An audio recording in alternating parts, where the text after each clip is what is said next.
শিক্ষার্থী সপ্তাহ উদযাপনে টিএলএম প্রদর্শনী ও ছাত্রছাত্রীদের নিয়ে নানান প্রতিযোগিতার আয়োজন করল প্রাথমিকের বহরমপুর সদর পশ্চিম চক্র। বুধবার বহরমপুর ব্লক অফিসে এই অনুষ্ঠানে অংশগ্রহণ করে সদর পশ্চিম চক্রের ৭৭টি প্রাথমিক স্কুল ও একটি মডেল মাদ্রাসার ছাত্রছাত্রীরা।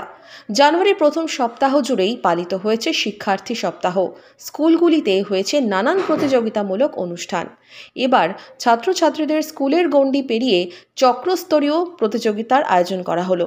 আজকে আমাদের সদর পশ্চিম চক্রের উদ্যোগে আমাদের সদর পশ্চিম চক্রের ৭৭টা প্রাইমারি স্কুল এবং একটি গভর্নমেন্ট মডেল মাদ্রাসা ইংলিশ মিডিয়াম, এই ৭৮টা স্কুলের উদ্যোগে এবং সদর পশ্চিম চক্রের ব্যবস্থাপনায় আমাদের পশ্চিমবঙ্গ স্কুল এডুকেশন ডিপার্টমেন্টের যে স্টুডেন্টস উইক, জানুয়ারির প্রথম সপ্তাহে যে স্টুডেন্টস উইক অবজার্ভ হয়েছে বিভিন্ন স্কুলে, তারই একটা বৃহত্তর একটা প্ল্যাটফর্ম আমরা আজকে সার্কেল লেভেলে দেওয়ার চেষ্টা করেছি, যেখানে 4 ধরনের প্রতিযোগিতা এবং টিএলএম মেলার আমরা ব্যবস্থা করেছি, যেখানে প্রত্যেকটা স্কুল থেকে অংশগ্রহণ করেছে।